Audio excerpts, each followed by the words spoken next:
लेकिन अब मुझे याद आता है कि पहले मैं बहुत सुंदर थी, बहुत प्रसन्न थी, हमेशा हंसती थी। मुझे अब भी याद है।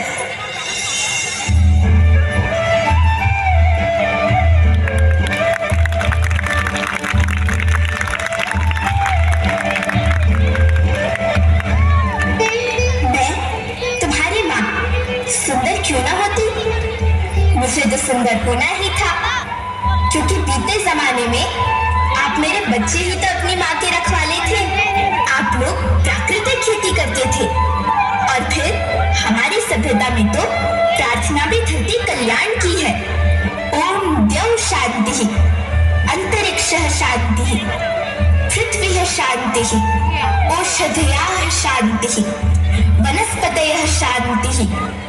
ओम शांति शांति शांति।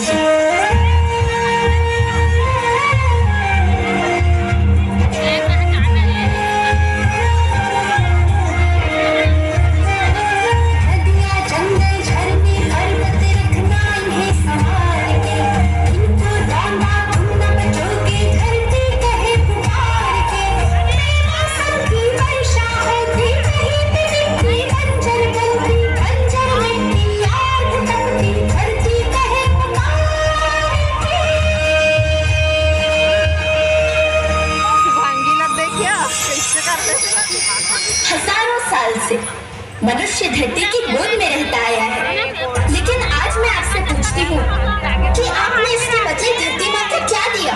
ये जहरीले रसायन और प्राकृतिक खाद जो मिट्टी को बंजर कर रहे हैं, उर्वरकता को बर्बाद कर रहे हैं। आप अच्छी पैदावार के लालच में जो रासायनिक खाद अपने खेतों में डाल रहे हैं, वो अभी तो लाभ देगी, लेकिन लंबे समय में उसी रासायनिक खाद का नुकसान भी है। रासायनिक खाद जहर समान है, और तो और फसलों में पानी की खपत भी बढ़ गई है, जिससे खेती की लागत बढ़ रही है और पानी का स्तर जमीन के काफी नीचे जा रहा है।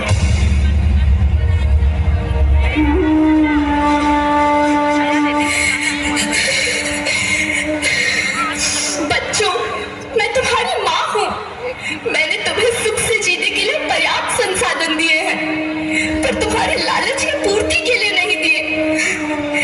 ऐसा लगता है कि थोड़ी सी अधिक पैदावार और अपने लालच के लिए आप सब अपनी अगली पीढ़ी, अपने बच्चे के भविष्य के बारे में सोचना भूल गए हैं। सोचो, क्या तुम अपने बच्चों को ऐसे खेत देना चाहते हो जो बंजर हो?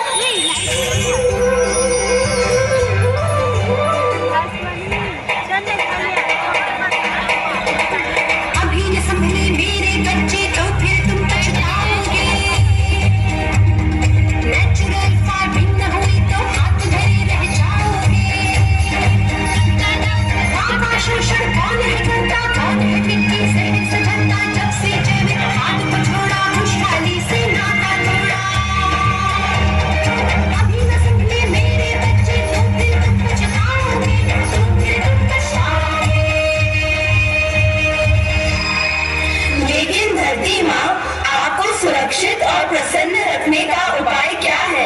एक ही उपाय है, धरती एक, परिवार एक, भविष्य एक। इस मूल मंत्र को आत्मसात कर लो। प्राकृतिक संसाधन को बचाओ, प्राकृतिक खेती को अपनाओ और परंपरागत देसी पद्धति से, जैसे गो आधारित उत्पाद, जीवामृत, बीजामृत, पंचगव्य, गोमूत्र, छाछ का उपयोग करो, ताकि मिट्टी की उत्पादकता बनी रहे। याद रखना, मैं माटी हूँ, माँ होना मेरे नाम में बसा है। पोषण करने के लिए ही मैंने जन्म लिया है। करोड़ों सालों तक धरती पर सांसों की डोर आगे बढ़ाई। पेट भरा जब सबका, तभी मैंने संतुष्टि पाई। वो माँ हूँ मैं सबकी, जिसने जन्म न देकर भी जीवन संभव बनाया।